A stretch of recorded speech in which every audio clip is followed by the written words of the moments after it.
Welcome again to another episode of the Dialed and Driven Hockey Mentality Podcast.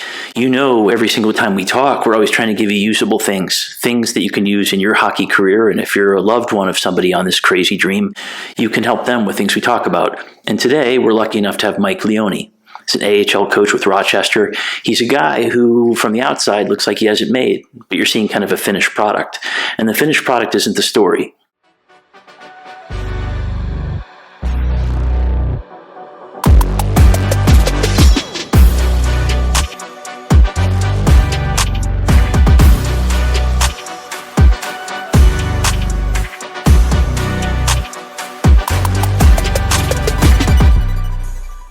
We see guys all the time with great things going on, and we think, gosh, it'd be so great to have that.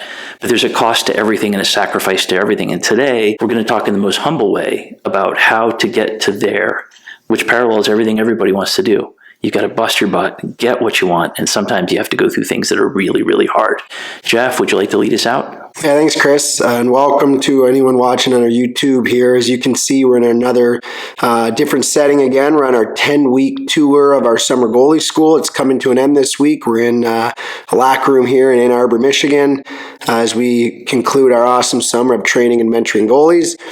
Fortunate enough to have a real close friend of mine and former teammate for a few years. So Mike Leone, welcome. Happy to be here. Yeah, we're fired up to have you. We want to get into your unique story, but I want to start just as my experience with Mike was that we played together for 3 years in a row. So 3 consecutive years. We played his first year out of college. He got an opportunity to go play in France where I was already playing. And then we both moved to go play for the Toledo Walleye with one of our previous guests, Derek Leone. So we had 3 straight years of playing together. And Mike, you as a hockey player have a super unique story, and then you've now transpired that into an awesome professional coaching career or path. So I want to dig into your playing career just in terms of prior to the time I met you, you earned your opportunities from playing in the North American Hockey League and junior hockey into Division III hockey. You started out at Utica, Division III. Then you transferred over to Adrian College, Division III. Then you had a short stint of playing club hockey in Lindenwood in St. Louis, Missouri. Then there was a period of time you didn't play hockey, and then somehow you navigated your way into Division I hockey at Western Michigan University, just the last year's national champion Western Michigan Broncos. So let's talk about that path, and I want you to fill us in on what your mindset was from start of that journey to the end of that journey when you finally made it to Western Michigan. So please let us know where your mindset was, start, middle, and then yeah, I guess you could say that after that introduction, it was a bit of a suitcase. But yeah, I probably have one of the most unique paths to get to the Division I level. It wasn't always easy. I started out playing youth hockey in Michigan. Didn't play AAA till basically I was U18 year, my midget minor year. I actually didn't play on a team. I was practicing with 87 Honey Baked. I chose to do that because that was the best players in the country at the time. And I just practiced with the team, but I knew if I was going to get better at hockey rather than playing high school or AA, I was going to practice with the best kids in the country, and that ultimately led to me playing for Chris Corey, a legendary coach in Michigan. And then got my first break to play in the NA. Played in Texarkana and then St. Louis for 2 years, and then self-admittedly really struggled in high school. I wasn't a great student, couldn't get through the NCAA clearinghouse, had a couple Division I offers, Ohio State, Northeastern for a few, but couldn't get in. Utica College was actually, Gary Heenan gave me a first opportunity. I couldn't get into really any college, but Utica was there for a half a semester. I really liked it there, but in D3 you don't get a scholarship. So at the time, I think school was $20,000 a semester. I didn't have that kind of money, didn't want to have that kind of debt. So I transferred to Adrian, which was closer to home. Played there a half a semester. Same thing, it's just really expensive. For a family, I didn't come from much, and I just decided to go back to play club hockey at Lindenwood. It was a lot cheaper. I think it was $5,000 for a semester. I was familiar with the area from playing junior hockey there. And then in a game we were playing, actually, go figure, we were playing Adrian's club hockey team. I broke my wrist in the game.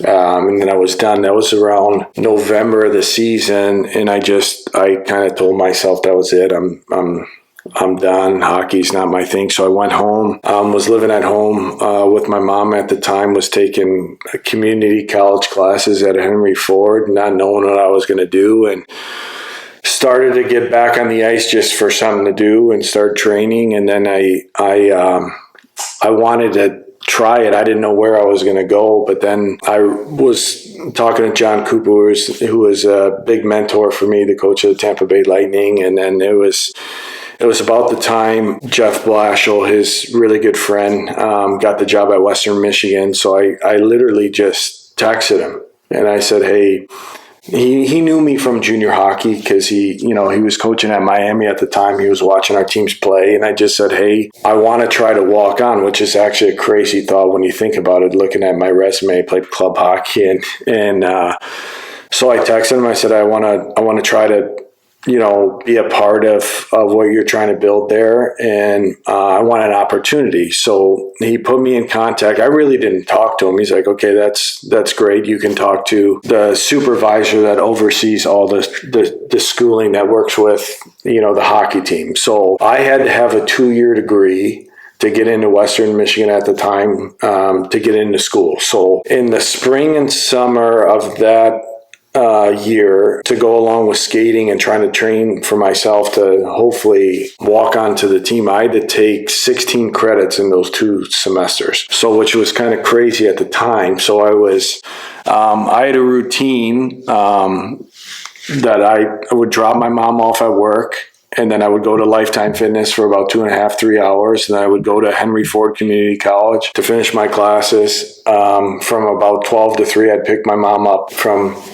work, and that was my routine at the time. And then on the weekends, I would do school, and then I'd go to Lifetime late at night because I knew other people weren't training at the time. And this was probably my routine for about 6 months. And I ended up getting the 2-year degree. I finished community college at Henry Ford, and then I called Blash. I told him I finished, and then he called me about a week later to go through compliance to make sure I had everything figured out. And he called me in the middle of August. I'll never forget. I was so nervous at the time. I didn't answer the phone call because I worked so hard for the past 6 months to realize this might be an actual reality. And he called me and said, hey, you earned it. You went through a long process. You wanted it. Basically, he was testing me to see how bad I wanted to go through that, to walk on. Not giving me anything. Called me.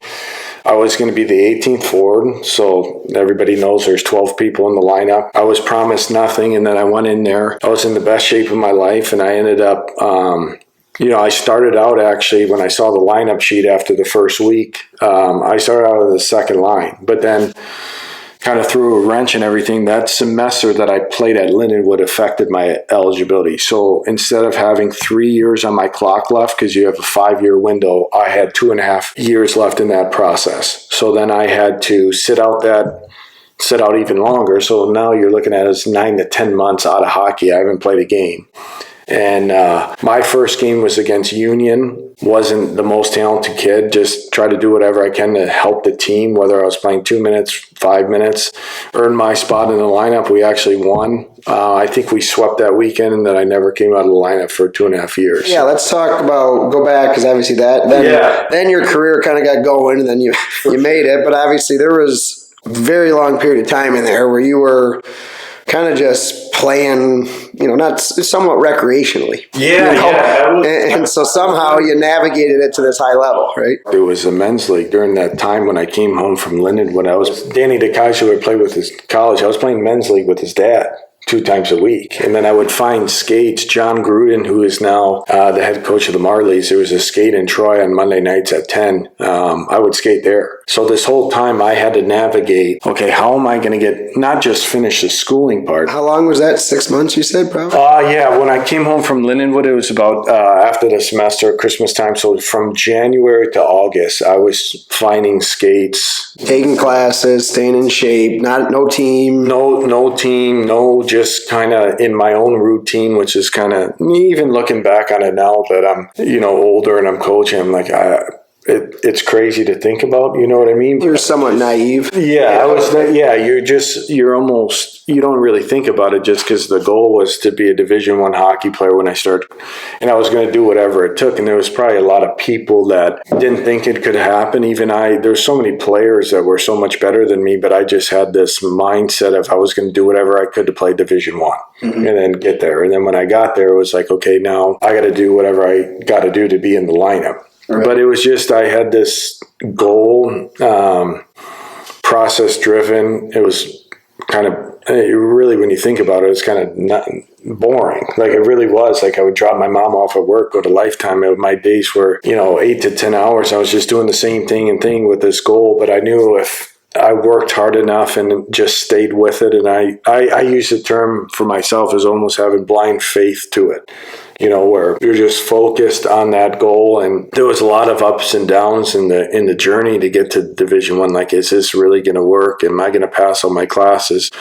Are all these credits going to transfer from the 5 different schools to get that 2-year degree? But ultimately worked out and got to be a Division I hockey player. Well, the other reality you mentioned, and I want to bring it up, is that you used your inner circle. Yes. Fortunately, your inner circle happens to be one of the most prestigious head coaches in hockey in the whole world, John Cooper. So you had an opportunity to play for him.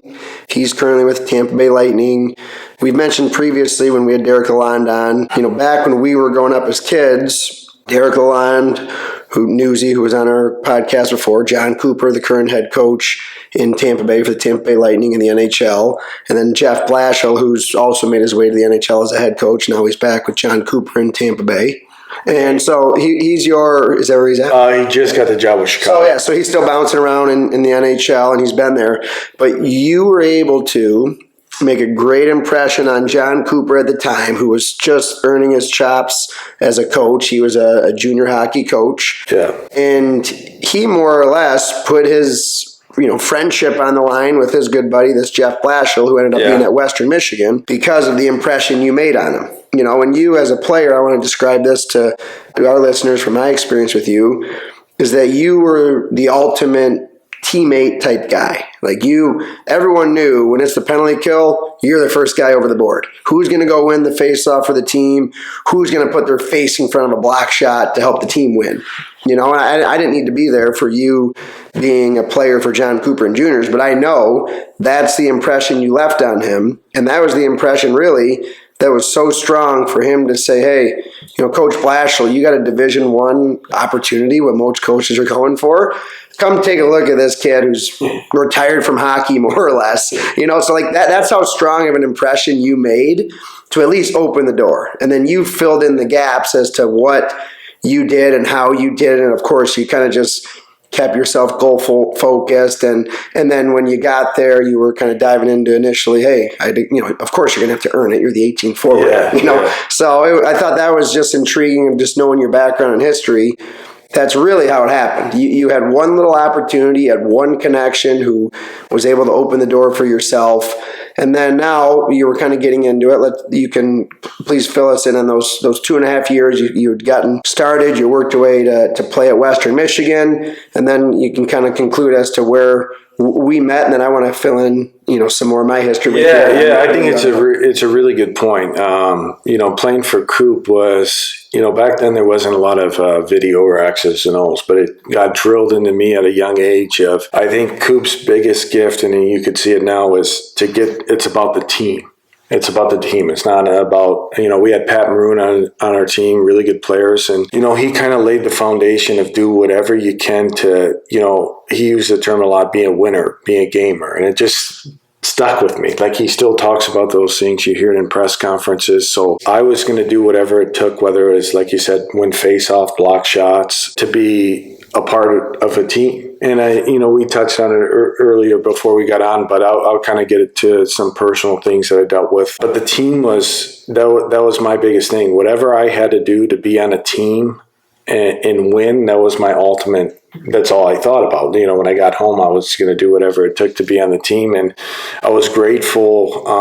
Like you said, just so many people that they are where they are now, but I knew him before they even started. Coop was a lawyer, and he was, working at Honey Baked, probably not making any money, following his passion, his dream. And Newsy, before he became an NHL head coach, Blash when he was a college coach, so many people that had impact on my life that are where they're at now, but where they started from was kind of where I started my journey from coaching and got me to the Division I level, and then why I wanted to be a coach. There's just this stuff people don't see. They don't see all of this work. They don't see all of this. And it's so hard because, like, in your case, you didn't live the dream at all. At least the dream we talk about, right? Yeah. The dream that you work hard, great things will happen, work hard, great things will happen. And sometimes that's not the case. Sometimes you could work hard and things don't happen. And sometimes there's this path you see that looks so beautiful and pretty that goes like this. And yours wasn't like that. Yours was just figuring it out in a way that looked really kind of jagged. But there was something about you that I'd love to know. Something about you kept you trying to do that, because it would have been so easy to go the other way. It would have been so easy just to turn it off and fall apart and, hey, this isn't so easy, or to use what I hear from people all the time, I suck, I'm awful, I'm terrible, I'm a piece of crap, letting my coach down, letting my team down.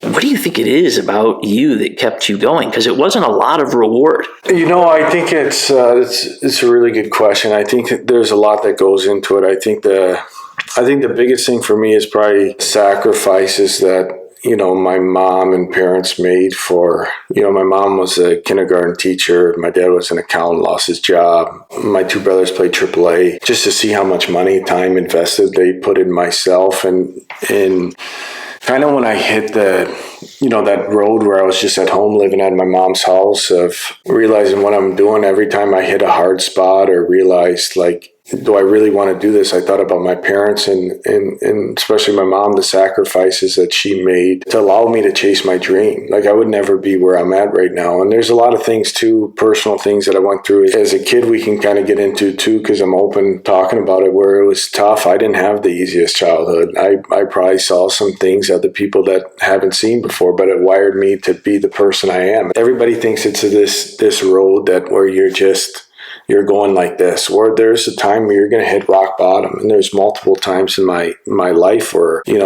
talking about that, the hockey part of it, where that was a rock bottom. But there was also another part before I got into my coaching career where I had substance abuse issues and things I had to figure out from my upbringing. I knew if I ever wanted to get to that road and be like the guys that I talked about, I had to go through some things that it wasn't easy.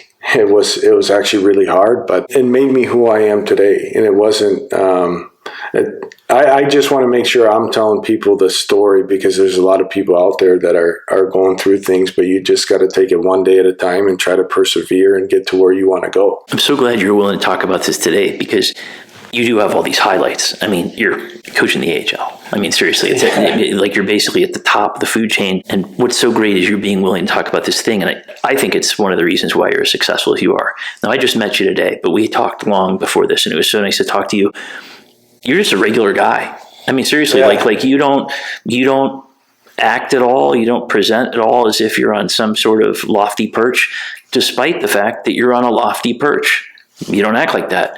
I imagine your guys relate to you. You said you've been honest about this alcohol stuff that happened with you, the fact that you entered AA. And I think the thing that's the most useful for some of our youth guys is that sometimes the pressure gets really hard. Sometimes you just feel awful. And I go back to this, I suck, I'm awful, I'm terrible, I'm a piece of crap, letting my coach down, letting my parents down. And people feel like this because, as we know, this fewer and fewer opportunities, and all the talent consolidates, and you can feel like there's something really wrong with you. And one of the ways is to work through it. We talk about hockey mentality, being dialed, being driven, working through your stuff, trying to get back up. But there's also not dealing with it. And there's just throwing some dirt on it, which we've all learned. And I'm sure you grew up with throw some dirt on it. Yeah. And you said at some point you turned to alcohol as one of your ways to manage the stress. And you found a way to get through it. You found a way to get past it.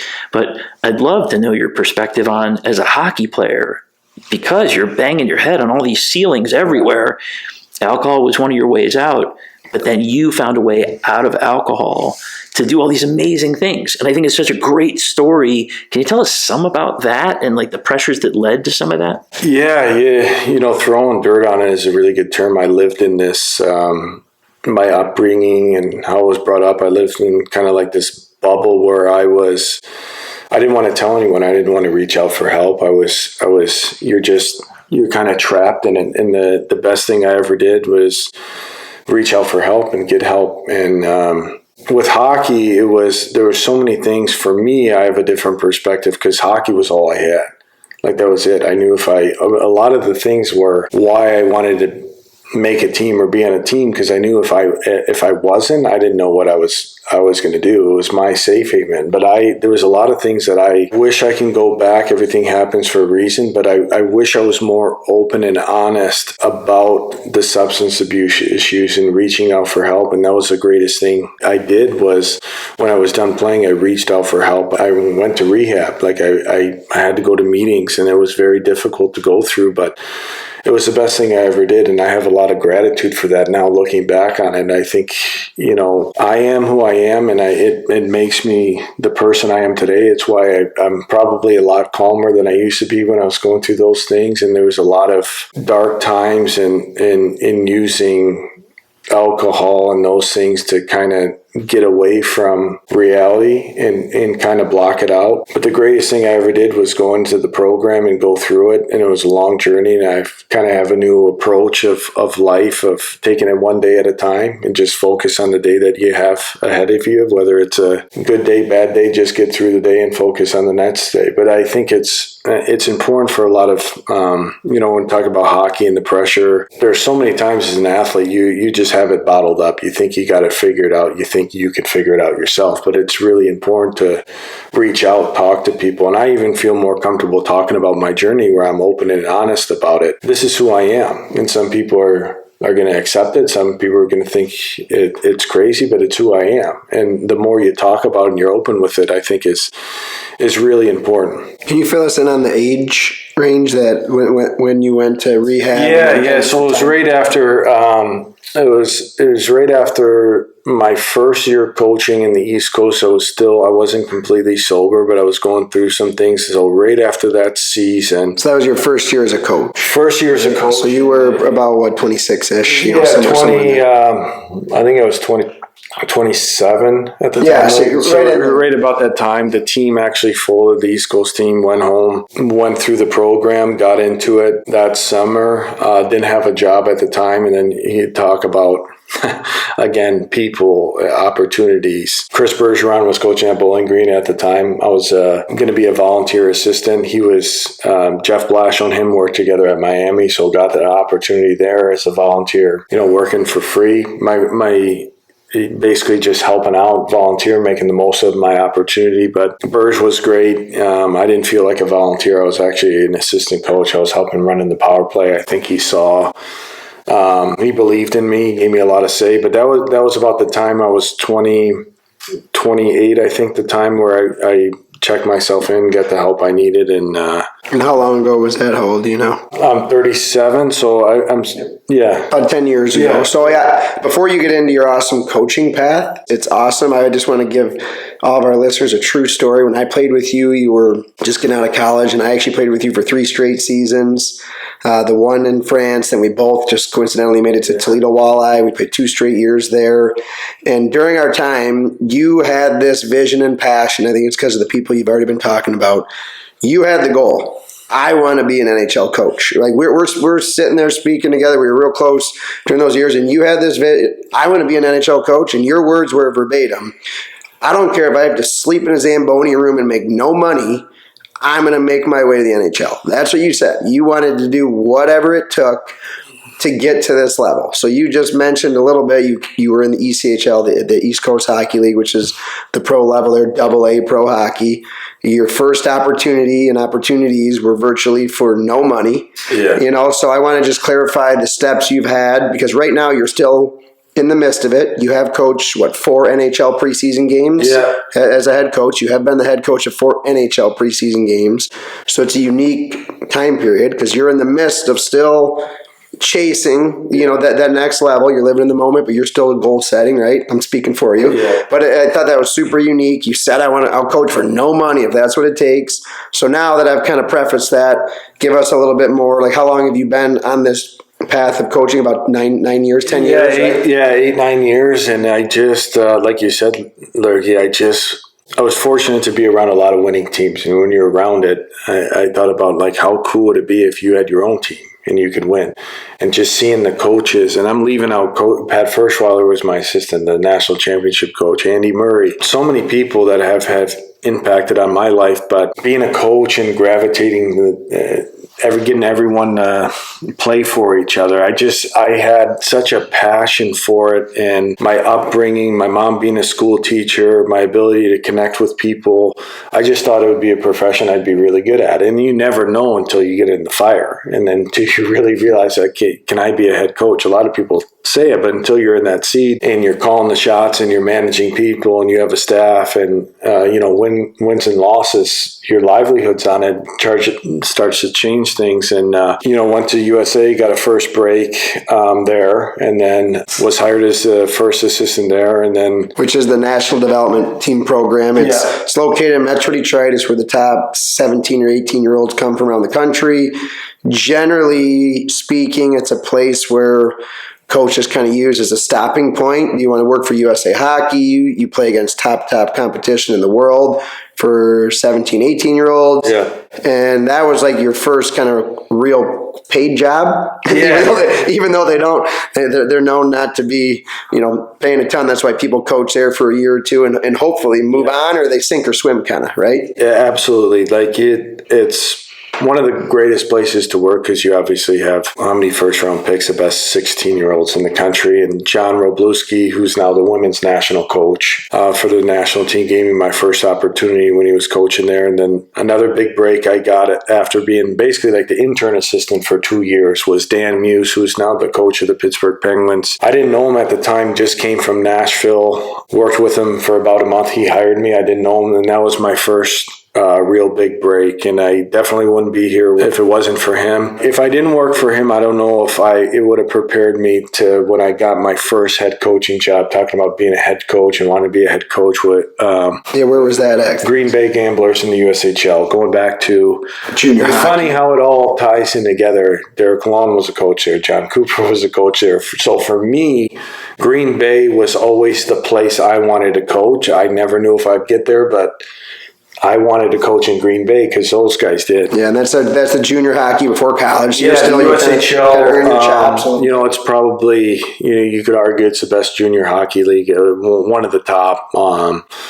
The most drafted players coming out of that league. But Green Bay was in a really, I think they were in last place the year before. I was a GM head coach, so I've never been a GM before, so I had no idea what I was getting myself into. We actually cut 16 kids from the team that year, basically started over. I had 3 days to run a draft. I didn't know what I was doing. I was calling college coaches to try to figure out players. I knew somewhat of the age group being at the national program. You kind of go to select festivals, but that was kind of my first big moment of, okay, I worked my whole life to be a head coach. Now you got to do it. You got a lot of eyes on you, and we had a really good season. Gave me a lot of faith and belief in myself as a head coach. Now looking back on it where I am now, there's so many things that you learn over time is when you're a head coach that you do differently. Practices, how you communicate with players, or it was too hard on a guy.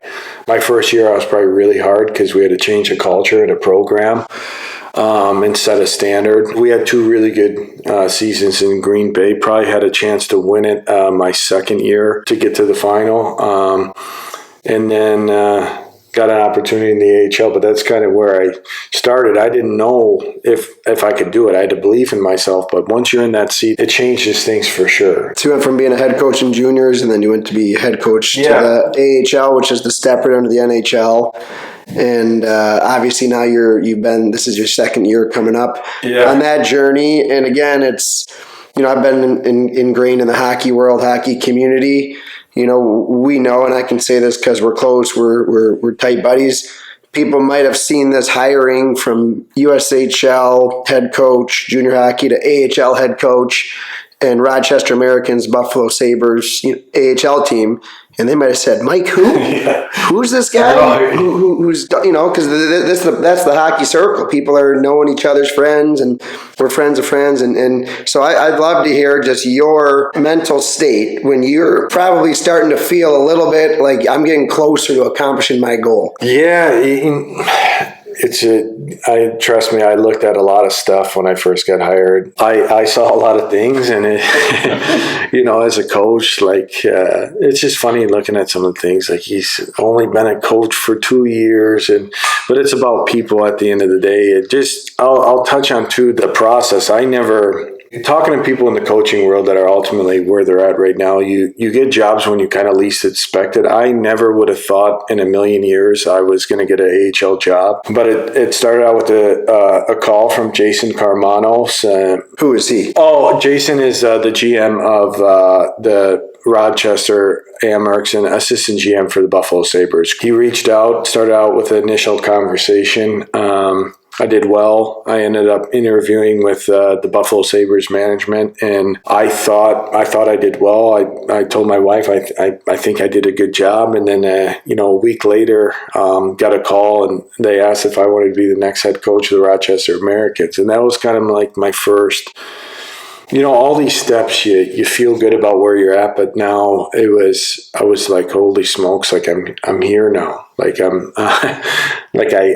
made it. You live a life to provide for your family and ultimately get to where you want to go. And I have dreams and goals of getting to the NHL, but it's about being where you're at right now. And, I'm not going to lie, I was really nervous because there was a lot of people in the hockey world that probably thought, like, I didn't have a lot of head coaching experience. I haven't been coaching, when you think about the coaching world, that long, and put in perspective of how long some of the guys have been coaching for. But when I went to the start of the season, just, be myself, coach of what I believe in, the things that I learned in the past from the coaches that I played for. And then we ended up having a great season. First 41 season they had in over 7-8 years, and it was a great season for me. I learned a lot. I was around great people, and grateful to be there, but also looking forward to my second season there. If we brought a guy in, regardless, like no background, but he could just be amazing, you'd take him. I mean, honestly, if you're a GM of a team, you want somebody who can do the job. So, yeah, it would be nice if you had this great resume, but in the end, is somebody ready to do the job? And I think the thing that's different about you is that you're a guy who I think people will run through a wall for. Like, they know that you're not coming in like this. You're coming in exactly where they are. You're meeting people where they are. And sometimes you're demanding, but you're not asking for anything more than you're willing to give.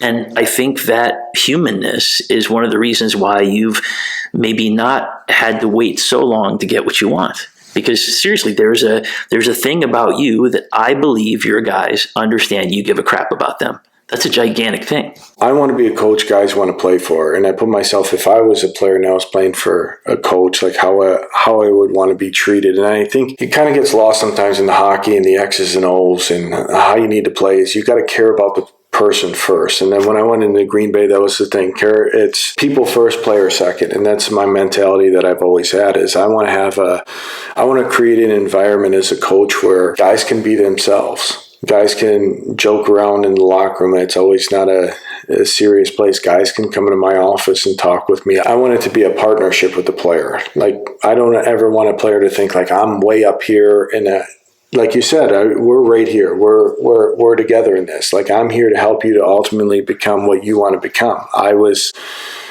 Had a unique path in hockey, and there's a lot of gratitude into my coaching. I'm thankful every day that I get to coach in the American League and coaching 19 to 20-year-olds. I get to watch them play in the NHL and get called up where I was, 10 to 12 years ago.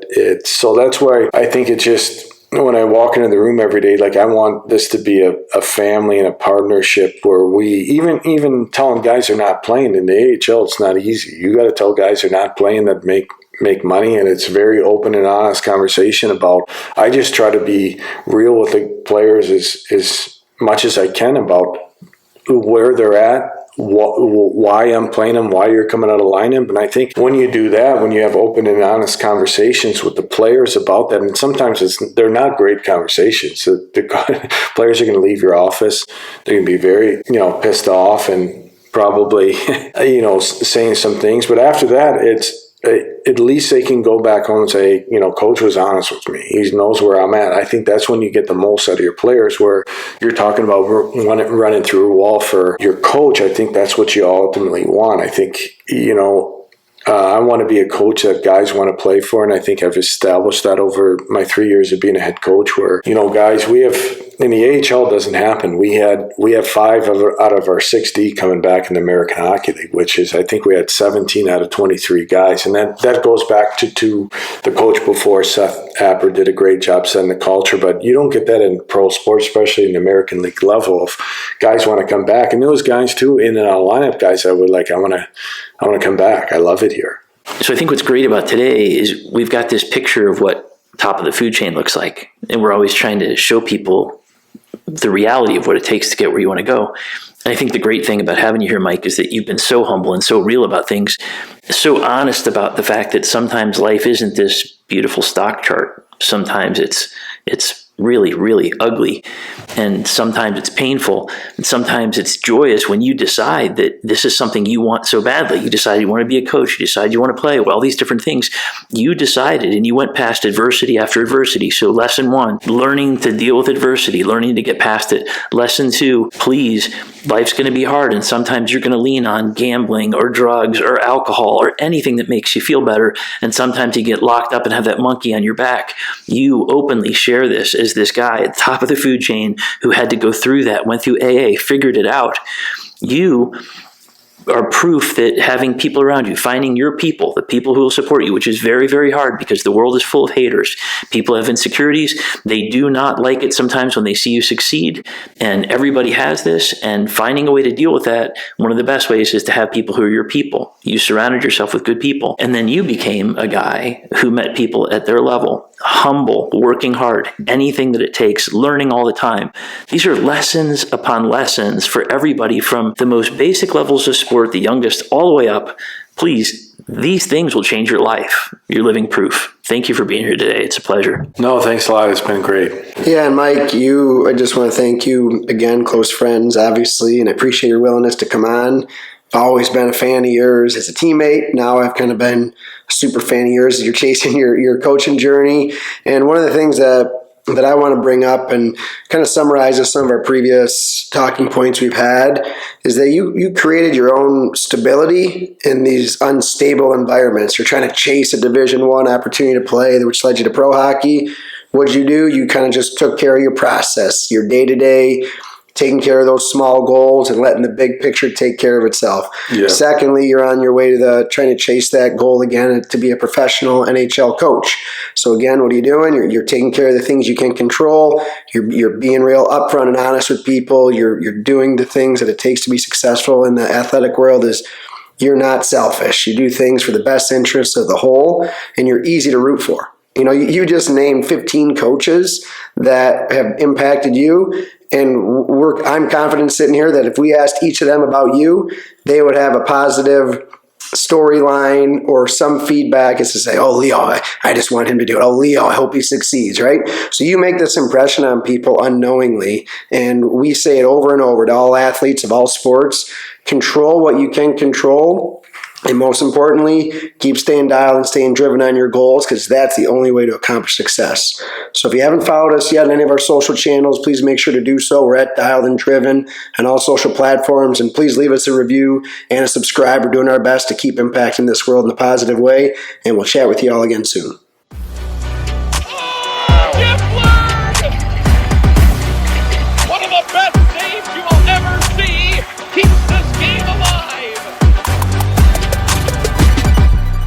Again, the Hockey Mentality Podcast, Dialed and Driven.